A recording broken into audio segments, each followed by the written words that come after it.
Well, so I always ask people, who their asking people who their favorite director is kind of lame. Seeing as how is almost nobody knows who their favorite director is. They can tell you what their favorite films are, but they're less likely to tell you who their favorite director is. So, I like to play it like a more precise game. So I pick the director and ask you, what film of his do you like? So Quentin is a director that most of his films are known. So it's easy to ask, which one of Quentin Tarantino's films do you know, and which ones do you like? Because if you look at the last 10 or 15 years, who has been making very prominent films, and while Ron Howard and Martin Scorsese and several others, Ridley Scott, and we have the new guys, like J.J. Abrams and stuff like that. But the new guys are just getting started. The old guys are, we never know when they're going to drop out. So the ones that kind of came up with us and have been consistent with us, that is one for sure, Cool, bear with me just a sec. Let me get this out so I can get more views and people involved. Yay.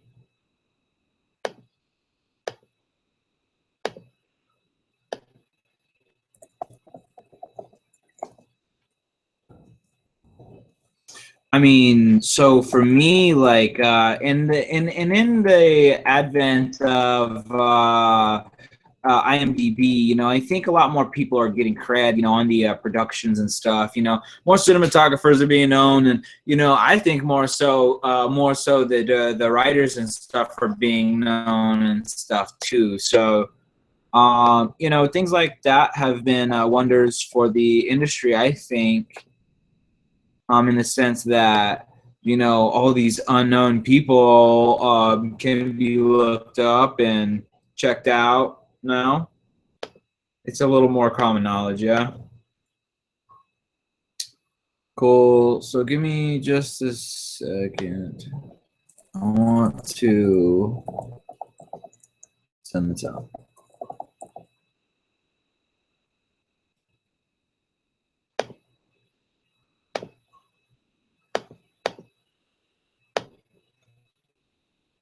I'm into even the producers and stuff. So for me, Jerry Bruckheimer is probably the ultimate producer. Well, besides some other really cool ones, like people that write, direct, and produce their own stuff. It's hard to not love those people.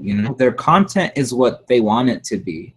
So it's hard to say that about other people when so many people could be at fault with when something goes wrong, So when in the film, the film doesn't have the same person who's the writer, director, producer, So in those films, you can very clearly tell who the problem is, So if you don't like The Expendables, well, I don't even know if The Expendables was written by Sylvester, so we can check it out. Yeah, that's what I mean is with the IMDb stuff.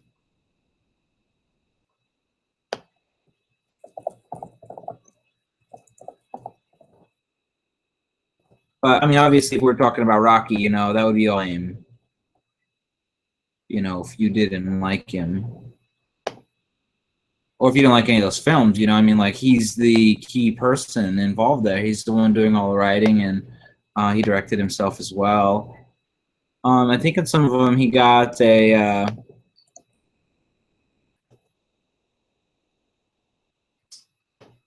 co-director.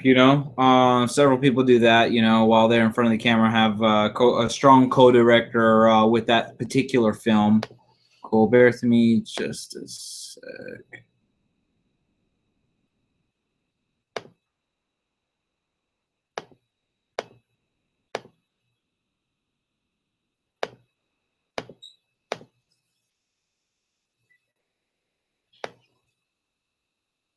Cool. So I got it out. So let's get started with Quentin. So I've got his stuff pulled up here too. So some very blatant ones that people very much like in the recent years are ones like Kill Bill and stuff. So Kill Bill is still super popular. So that's the one I'm sure anyone would still right now to this day go and see a sequel to. You know. But you know, ones that made him very big were some very other smaller, more simple projects. You know, like Reservoir Dogs, I believe is one. Yes. Um, yeah. So Reservoir Dogs was '92. Let's see. Yeah, I thought it was his debut as well, but you know, he was loosely involved in a lot of other projects around the same time. So, and you know, directors and actors and their involvement with a bunch of different projects. You know, so we're trying to narrow down who and what started with. So that Richard Linklater project. Shit. Well, we were talking about the other day.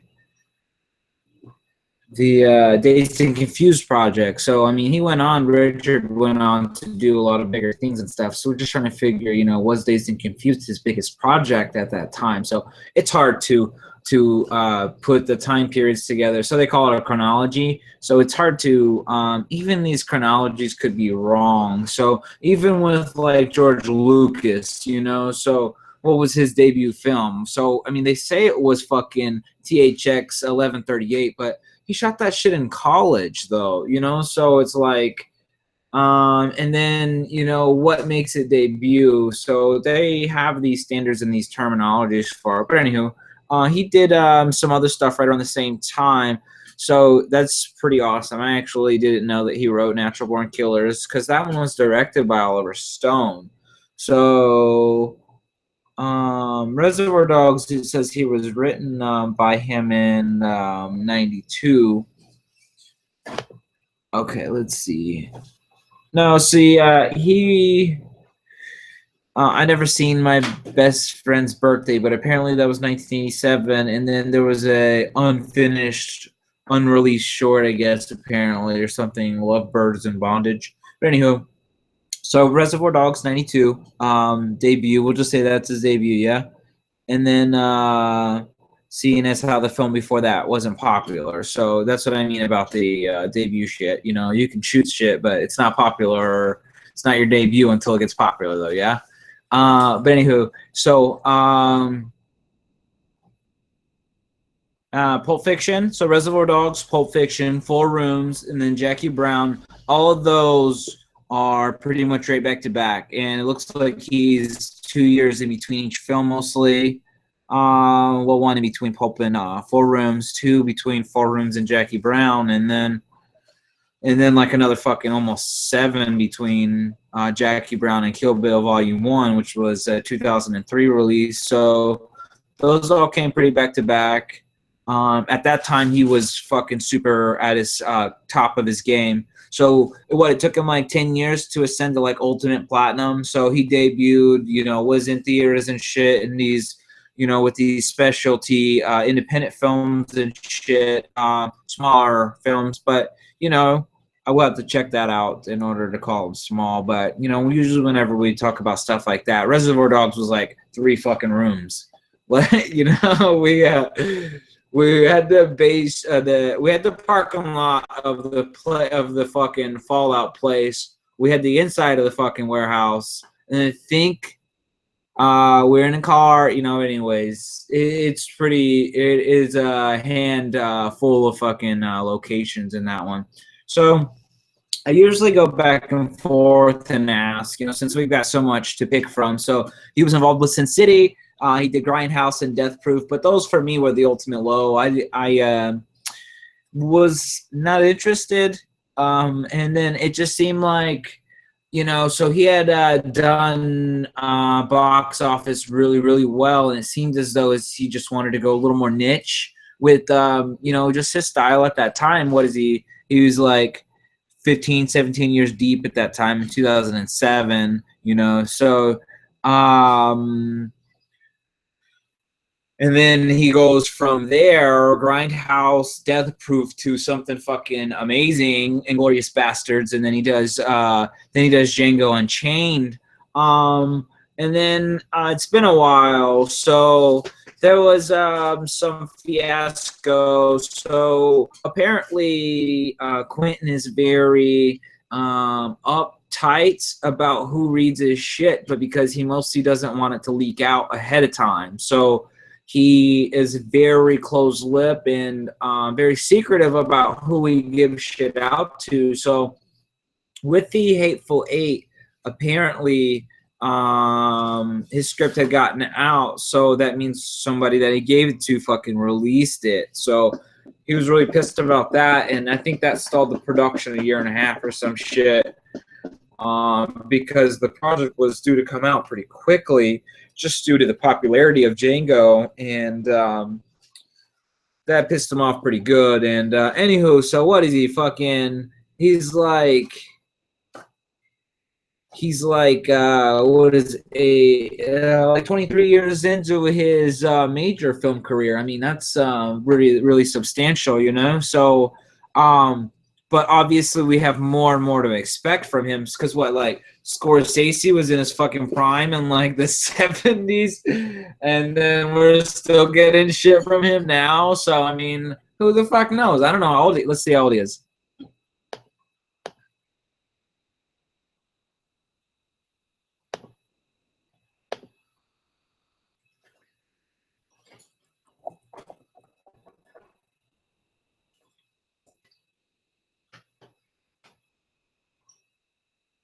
So they say he's 53. So we already know from other people.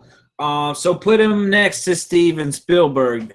He could definitely have another fucking 25 years. You know what I mean? Like, already I typed in Quentin Tarantino, and they're talking about hints of a Kill Bill 3 and Uma Thurman returning. Of course. You know what did I said that like 10 minutes ago?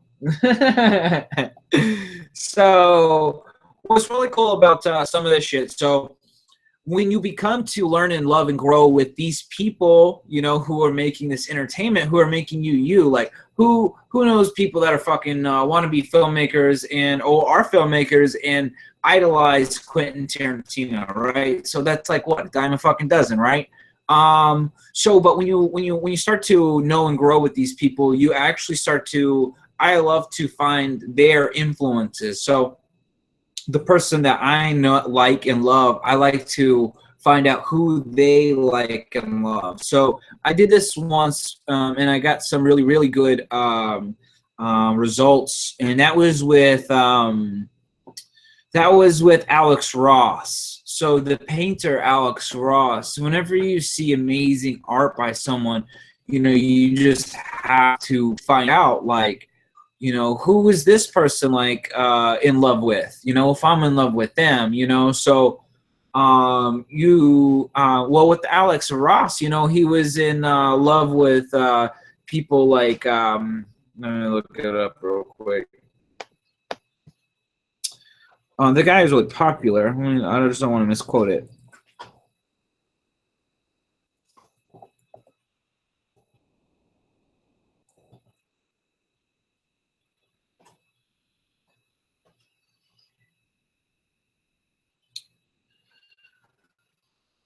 Anyways, he did these really marvelous illustrations. They looked more like publication type stuff.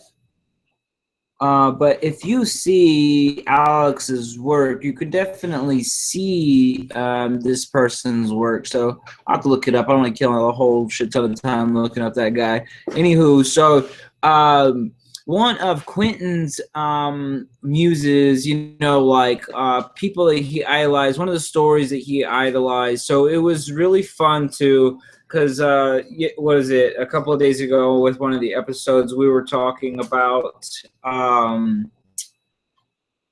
Harikari, right? So we were talking, but anyways, so I do a lot of Japanese old film research in the Criterion collection and shit, because, you know, actually tonight I wanted to do Paul Newman's The Hustler, which is to me very reminiscent of Mark Wahlberg's The Gambler. But anywho, so in my researches previously, I had come across this film called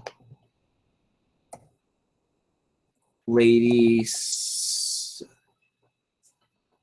Snowblood. It's a 1973 Japanese action thriller film directed by Toshiya Fujita. So cool. The film is fucking incredible. In the sense that we have no idea what the fuck is happening, and then like at the very beginning, it's like all dark and grim, and we're in this fucking prison, and this woman is fucking sleeping with everyone, like a mad dog is what they called it. And we eventually come to find out she's not just being, you know, promiscuous for pleasure. She has this fucking long and thorough fucking plot for revenge, and you know, has this fucking massive vendetta against these people who put her here in this prison. And the fucking film is insane. Okay, this chick dies here in this fucking prison, but puts this fucking, so she created this child for one purpose, and is purely for a vendetta. And so she's gonna kill the people that put her here. And you know, you uncover that plot, and I'll let you uncover that yourself. But this child is an instrument of fucking, it's hard to say she's evil, but I'm pretty sure she called her a demon on purpose. Like she was hoping to fucking, anyways.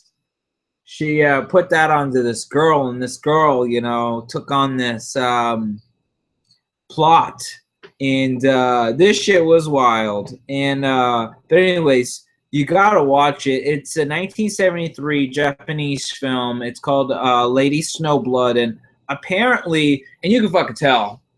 So, you know, us growing up in the 90s, we didn't see a lot of this shit. There's no fucking swordplay and stuff. So for us to grow up and fucking, you know, eventually get to a film where, you know, one of the directors, the entertainment that he's writing and shit is involving swordplay. So, you know, we get to be involved with some of that shit. And you know, Quentin Tarantino's swordplay films, those films went to a different level with the fucking blood and the gore and stuff. So in none of the Pulp Fiction, Jackie Brown, Four Rooms and shit do we see people fucking slaughtered in that way, you know. So he went back to this this demonic fucking violence, you know, and he brought this fucking, anyways, apparently he says it himself. So that shit's from his fucking, when I saw it, there was no fucking doubt about it. And I didn't know that he had done that, you know, like that was his idol or anything. I didn't know that about him. Like, I really don't do a shit ton of research on anyone, to be honest. But, you know, you hear shit over the years and stuff. So, but anyways, when I typed it in, you know, it, you know, people have pulled it up, and, you know, you can find like interviews about him talking about it and shit. But apparently those were the original inspirations for Kill Bill. So I ate the original shit up, and it's really, really good. Like some of these old films like are instantly on top of greatest list, like, and these new films aren't putting a whole lot onto that category, you know. So, you know, but anyways. So Kill Bill has all of that gore. So in Lady Snowblood, like this shit like spews everywhere. She cuts people's fucking arms off.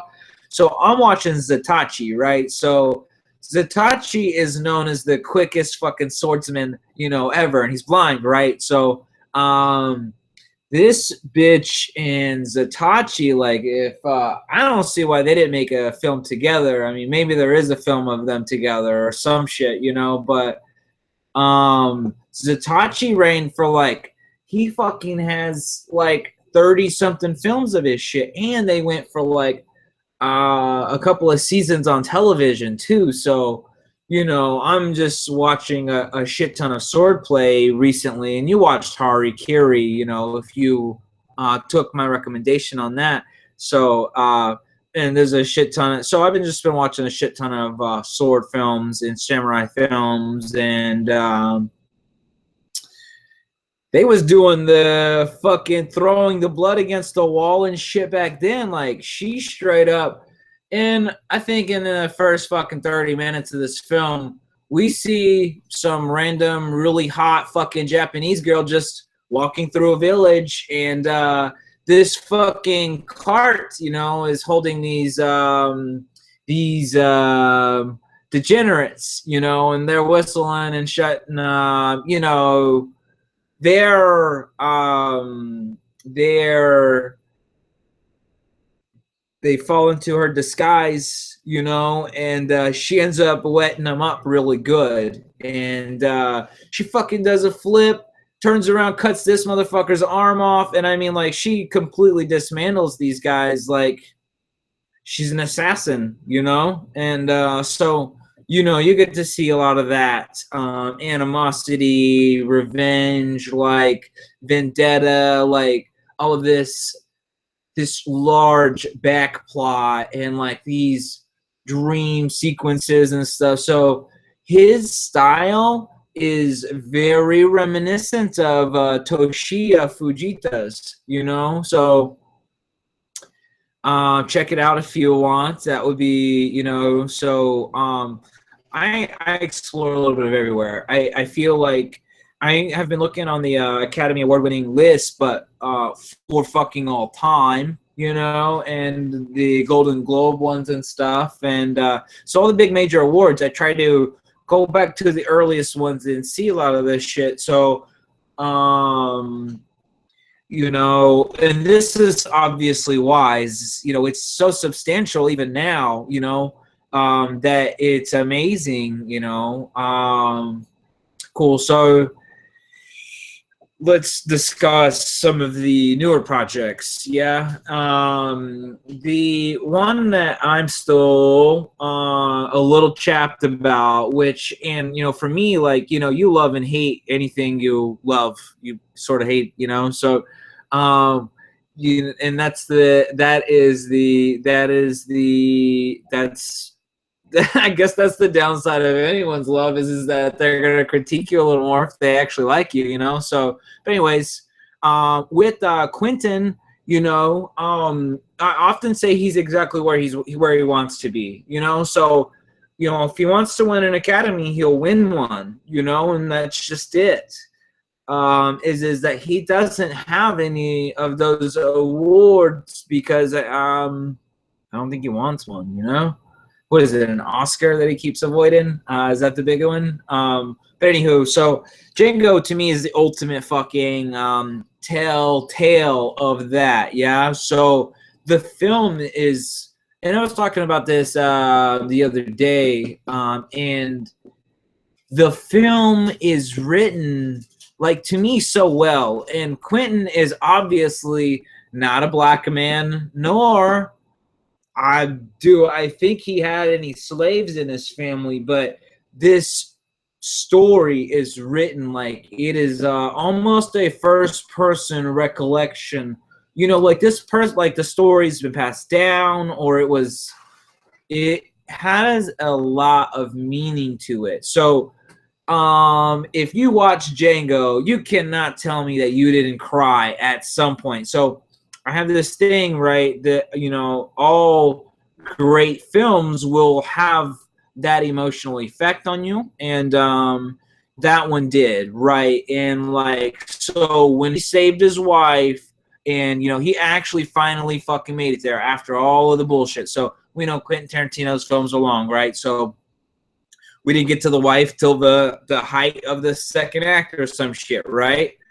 So, and then after that, well, we have the falling and stuff as well. So, you can't tell me that if you watch that movie, whenever he saved his fucking wife, that you didn't fucking shed a tear. You know what I'm saying? So, but then, you feel like at the end of the fucking film that you just fucking feel like slapped in the face with the whole fucking dancing horse fucking pony show at the goddamn end of the film.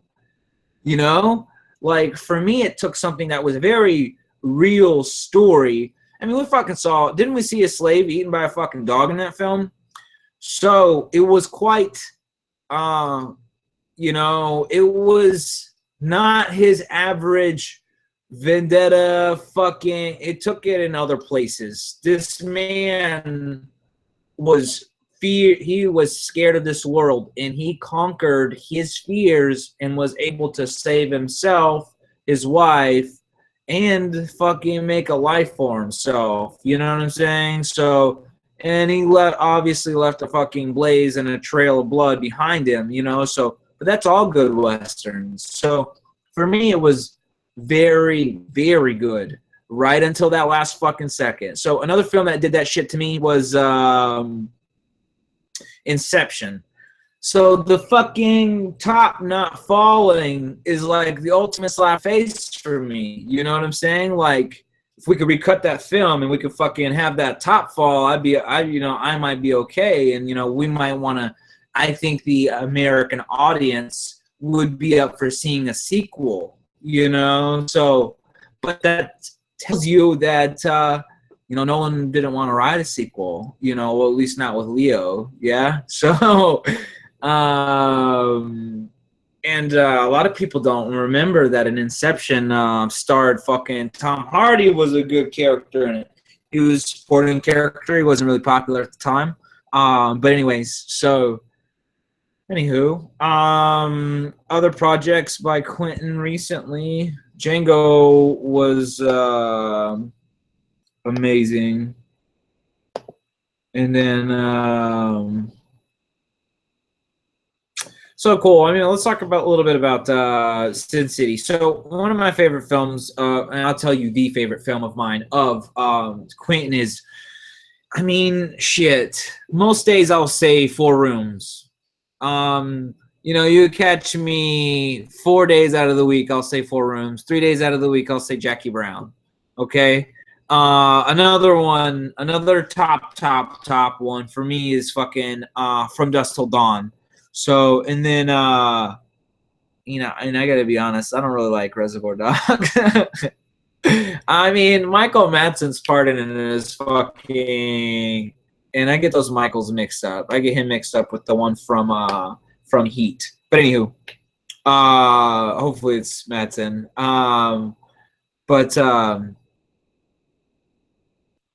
Yeah, his fucking part in Reservoir Dogs was amazing for me. So, From Dusk Till Dawn, he wrote it. You know, I could have swore he directed that one too. You know, it doesn't have him for the credit for Reservoir Dog. I mean, From Dusk Till Dawn. That must be a Robert Rodriguez then. So obviously, if you know Quentin Tarantino, you've heard the name Robert Rodriguez, yeah? So there you often get partners in crime here. Those are two of them. We discussed a couple of others before. I was trying to figure out fucking Nolan and his brother and shit. So Nolan and his brother work a lot together. Quentin and Robert Rodriguez are not brothers; they're friends, but they've always been involved with each other's films from their beginning. I don't know if they're from the same Texas, because I'm pretty sure Robert's from Texas, you know, because he created the whole fucking Spy Kids studio, and it's out in Austin, yeah. And because Austin's a big film hub, but he built this studio with his money from Spy Kids, yeah. So I mean, that's what he was doing with his money, is creating these fucking artsy films, his artsy films, right? Robert's, because I don't think Grindhouse and some of those made any fucking money. But you know, that's what he does, is he made the kids films so that they'd fucking sell a ton, and created that studio and shit, and you know, built it and centered it around that, so that he could fucking do whatever the fuck he wanted, you know. But anywho, so Robert is obviously one of the, you know, when we talk about Quentin, we have to speak about Robert. So, you know, getting back to Sin City, so Quentin's involved. Apparently he wrote, so there were quite a few different scenes, but in that first one, apparently Quentin wrote certain scenes in there. And I'm sure we could go and see what scenes are his, but, you know, and then Quentin releasing the the Grindhouse and the Death Proof and shit right around that. Death Proof was actually pretty fucking cool. And I don't know if it's just because I'm a fucking fanboy for Kurt Russell. You know, my favorite film is Big Trouble in Little China. So, you know, Death Proof had him in it, and you know, he fucking reprised him. He looked like Snake Plissken from fucking Escape from New York. So it's hard not to like that one a little bit. But you know, the hooker with the fucking leg, the assault machine gun leg fucking thing, Planet Terror and all that shit was crazy. I wasn't really into it. And it started really, really big people in it too. So, you know, it's fun that they were having fun, and you know, a lot of projects made it really big and were really interesting because of shit like that. So Terry Gilliam is known for not really giving a fuck what the audience wants, and producing shit that says the same thing, like Monty Python. Like, so they did that project. They didn't really care, you know, what anyone wanted. All they cared is that they understood everything and that they were having fun. So you could tell some of these filmmakers are like that. So Quentin oftentimes has that fucking taste in your mouth where it's like, you know, I know you can do better, but, you know, you just do what you want to, and that's great anyways, you know? So, anywho, I haven't seen the Hateful Eight, and apparently Quentin did some of the writing for the fucking From Dusk Till Dawn television show. So it instantly makes me want to see it a million times more, because I didn't think the project looked good. But now that I know he wrote a bunch of them, I'll have to check that out. But anyways, cool. So I hope you like the new segment. We'll do more shit like this later on, yeah. And cool. We've got some more projects to. We've got a shit ton of projects to visit. I've got list upon list upon list. But so I've got some fucking personal requests. People want to see Marvel Civil War. So, you know, and if you haven't seen my Batman versus Superman one, go and check that shit out. So I'll be doing some more classics, like, but you know, I don't like to do stuff that I haven't watched recently. You know, so. I was going to do The Hustler tonight, but I just felt like I was a little out of touch with it. But, you know, I want to do a Creature from the Black Lagoon and shit like that too. So let's do that soon, yeah? All right.